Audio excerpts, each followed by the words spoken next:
ಪಿತನ ಸುತನ ಮತ್ತು ಪವಿತ್ರಾತ್ಮರ ನಾಮದಲ್ಲಿ ಆಮೇನ್.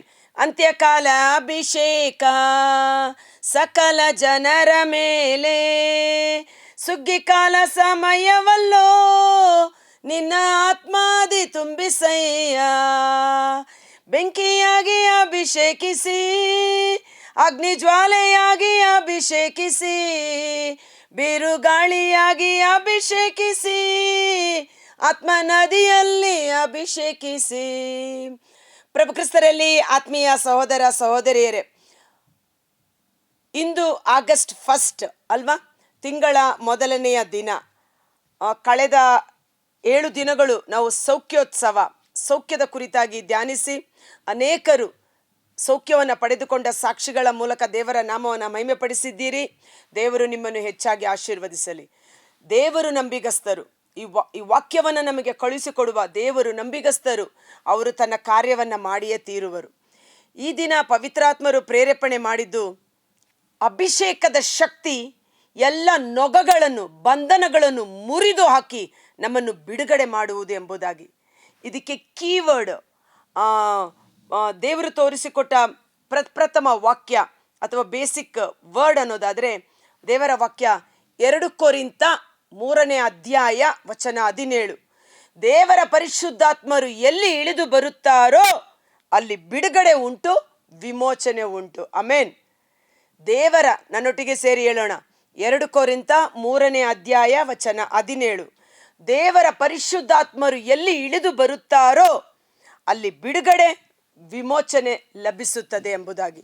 ಸೊ ಅಭಿಷೇಕ, ದೇವರ ಆತ್ಮರು, ಪವಿತ್ರಾತ್ಮರ ಅಭಿಷೇಕ ಎಲ್ಲಿ ಇಳಿದು ಬರುತ್ತದೋ ಅಲ್ಲಿ ಬಿಡುಗಡೆ ಮತ್ತು ವಿಮೋಚನೆ ಉಂಟಾಗುತ್ತದೆ. ಈ ಒಂದು ವಚನದ ಆಧಾರದ ಮೇರೆಗೆ ಕೆಲವು ದಿನಗಳ ಕಾಲ ನಾವು ಪವಿತ್ರಾತ್ಮರ ಅಭಿಷೇಕ ಮತ್ತು ಬಿಡುಗಡೆ, ಎಲ್ಲವುಗಳಿಂದ ಬಿಡುಗಡೆಯನ್ನು ತರುವಂಥ ಆ ಅಭಿಷೇಕದ ಕುರಿತು ನಾವು ಹೆಚ್ಚು ಧ್ಯಾನಿಸಿ ಅದರ ಆಶೀರ್ವಾದವನ್ನು, ಅಭಿಷೇಕವನ್ನು ನಾವು ಹೊಂದಿಕೊಳ್ಳೋಣ ಎಂಬುದಾಗಿ. ಈ ದಿನದ ಮುಂಜಾನೆಯ ಜೀವಸ್ವರ ಪ್ರವಾದಿ ಯೆಶಾಯನ ಗ್ರಂಥ 10ನೇ ಅಧ್ಯಾಯ ವಚನ 27. ಆ ದಿನ ಬಂದಾಗ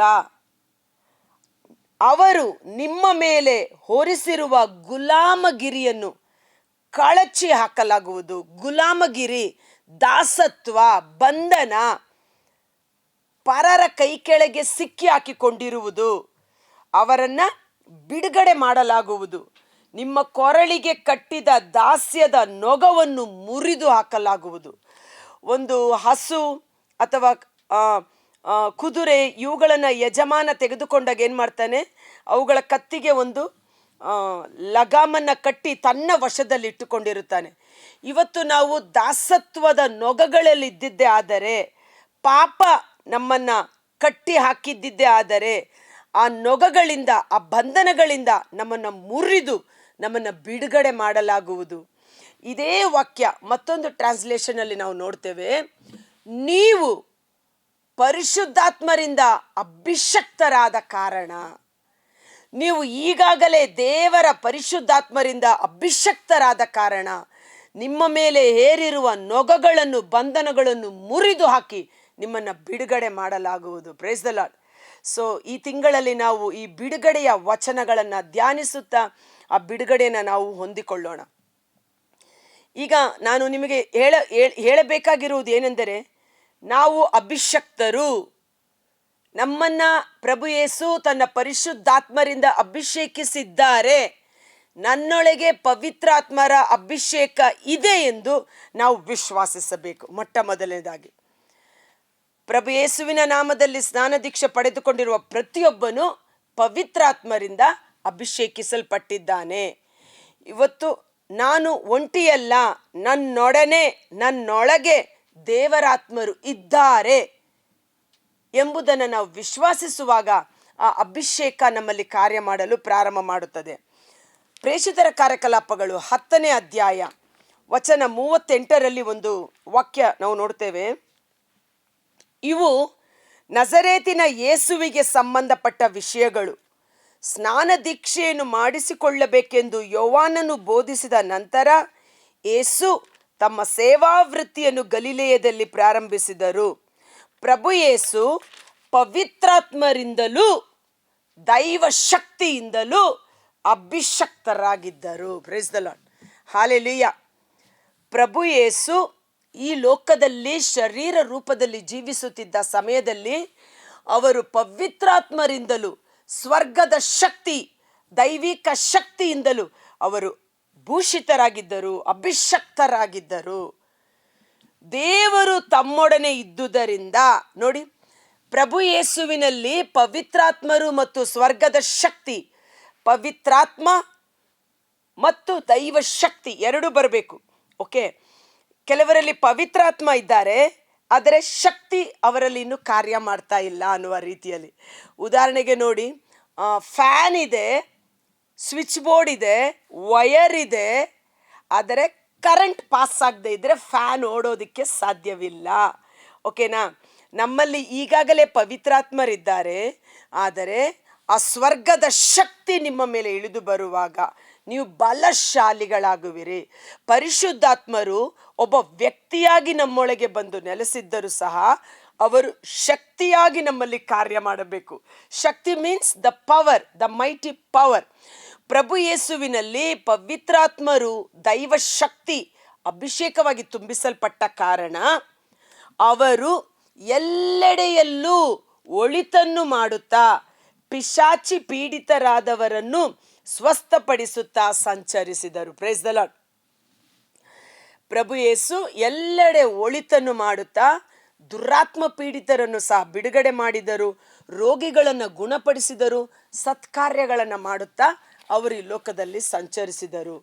ಇವತ್ತು ಪ್ರಭು ಯೇಸು ಹೇಗೆ ಪವಿತ್ರಾತ್ಮರಿಂದಲೂ ದೈವ ಶಕ್ತಿಯಿಂದಲೂ ಅಭಿಷಕ್ತರಾಗಿದ್ದರೋ, ನಾವು ಸಹ ನಮ್ಮಲ್ಲಿರುವ ಪವಿತ್ರಾತ್ಮರ ಅಭಿಷೇಕ, ಆ ದೈವ ಶಕ್ತಿ ಇನ್ನು ಹೆಚ್ಚಾಗುವುದಕ್ಕಾಗಿ ಈ ಶುಶ್ರೂಷೆಯಲ್ಲಿ ನಾವು ಪ್ರಾರ್ಥನೆ ಮಾಡುತ್ತೇವೆ ಮತ್ತು ಆ ಶಕ್ತಿಗಾಗಿ ನಾವು ಮೊರೆ ಇಡುತ್ತೇವೆ. ಹೇಗೆ 1.5 ಲಕ್ಷದ ಮೊಬೈಲ್ ಫೋನ್ ಇರಲಿ ಅಥವಾ 10,000 ರೂಪಾಯಿ ಮೊಬೈಲ್ ಫೋನ್ ಇರಲಿ, ಓಕೆ, ಈ ಪವಿತ್ರಾತ್ಮರ ಒಂದು ಅಭಿಷೇಕ ಒಬ್ಬೊಬ್ಬರಲ್ಲಿ ಒಂದೊಂದು ಹಂತದಲ್ಲಿ ಇರಬಹುದು. ಓಕೆನಾ? 10,000 ರೂಪಾಯಿ ಫೋನ್ ಥರ, 1.5 ಲಕ್ಷ ಫೋನ್ ಥರ ಇರ್ಬೋದು. ಆದರೆ ಆ ಫೋನ್ ದಿನೇ ದಿನೇ ಬ್ಯಾಟ್ರಿ ಇದೆ, ಕರೆನ್ಸಿ ಹಾಕ್ಸಿದ್ದೀವಿ, ಆದರೆ current charge, power charge, power recharge ತಾನೆ, ಸ್ವಿಚ್ ಆಫ್ ಆಗಿಬಿಡುತ್ತೆ ಅಲ್ವಾ? ಸೊ ರೀಚಾರ್ಜ್ ದಿನೇ ದಿನೇ ದಿನೇ ಮಾಡ್ತೀವಿ. ಇದು ಬಹಳ ಮುಖ್ಯ. ಆ ಫೋನನ್ನು ನಾವು ಎಷ್ಟು 100% ಆ ವಿದ್ಯುತ್ ಶಕ್ತಿ, ದ ಪವರ್ ಆಫ್ ಕರೆಂಟ್, ಆ ಕರೆಂಟ್ ಶಕ್ತಿಯಿಂದ, ಎಲೆಕ್ಟ್ರಿಸಿಟಿ ಪವರಿಂದ ಆ ಫೋನ್ 100% ತುಂಬಿದರೆ ದಿನವಿಡೀ ಅದು ನಮಗೆ ಉಪಯೋಗಕ್ಕೆ ಬರುತ್ತೆ.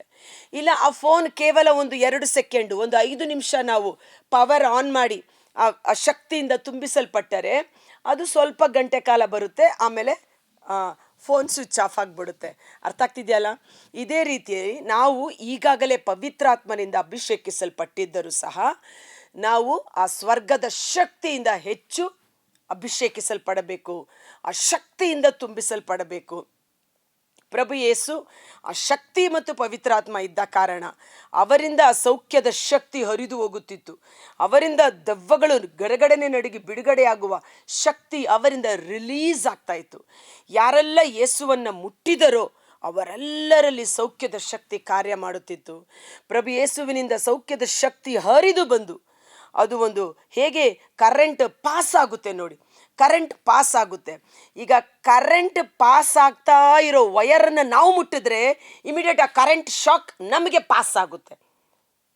ಸೊ ಆ ಪವಿತ್ರಾತ್ಮರ ಪವರ್ ನಮ್ಮಲ್ಲಿ ಅಭಿಷೇಕವಾಗಿ ತುಂಬಿಸಲ್ಪಟ್ಟರೆ ಅದು ನಮ್ಮಿಂದ ಪರರಿಗೆ ಪಾಸ್ ಆನ್ ಆಗುತ್ತೆ, ಅದು ಪರರಿಗೆ ಹರಿದು ಹೋಗುತ್ತೆ. ನಾವು ಮಾತನಾಡುವಾಗ, ನಾವು ನೋಡುವಾಗ, ನಾವು ಅವರ ತಲೆ ಮೇಲೆ ಕೈ ಇಟ್ಟು ಪ್ರಾರ್ಥಿಸುವಾಗ, ಅವರು ನಮ್ಮನ್ನು ಮುಟ್ಟುವಾಗ, ಕಾರಣ ನಮ್ಮಲ್ಲಿ ಏನಿರುತ್ತೆ ಈಗಾಗಲೇ ದ ಪವರ್, ಕರೆಂಟ್ ಪವರ್. ಹೇಗೆ ಆ ಒಂದು ವಯರಲ್ಲಿ ಕರೆಂಟ್ ಪಾಸ್ ಆಗ್ತಾ ಇದ್ದರೆ ಯಾರೇ ಹೋಗಿ ಆ ವಯರನ್ನು ಮುಟ್ಟಿದರೂ ಇಮಿಡಿಯೇಟ್ ಅವನಿಗೆ ಆ ಕರೆಂಟ್ ಪಾಸ್ ಆಗುತ್ತೆ. ಅದೇ ರೀತಿಯಲ್ಲಿ ಪವಿತ್ರಾತ್ಮರ ಶಕ್ತಿ ನಮ್ಮಲ್ಲಿ ಅಭಿಷೇಕವಾಗಿ ತುಂಬಿಸಲ್ಪಡಬೇಕು. ಆದ ಕಾರಣ ಆ ದಿನ ಬಂದಾಗ ನೀವು ಅಭಿಷಕ್ತರು, ನನ್ನಲ್ಲಿ ಪವಿತ್ರಾತ್ಮರ ಅಭಿಷೇಕವಿದೆ, ಪರಿಶುದ್ಧಾತ್ಮರ ಶಕ್ತಿ ನನ್ನಲ್ಲಿ ಪ್ರವರ್ಧಿಸಲಿ ಎಂದು ಆ ಶಕ್ತಿಯನ್ನು ರೀಚಾರ್ಜ್ ಮಾಡಬೇಕು. ಹೇಗೆ ಮಾಡೋದು?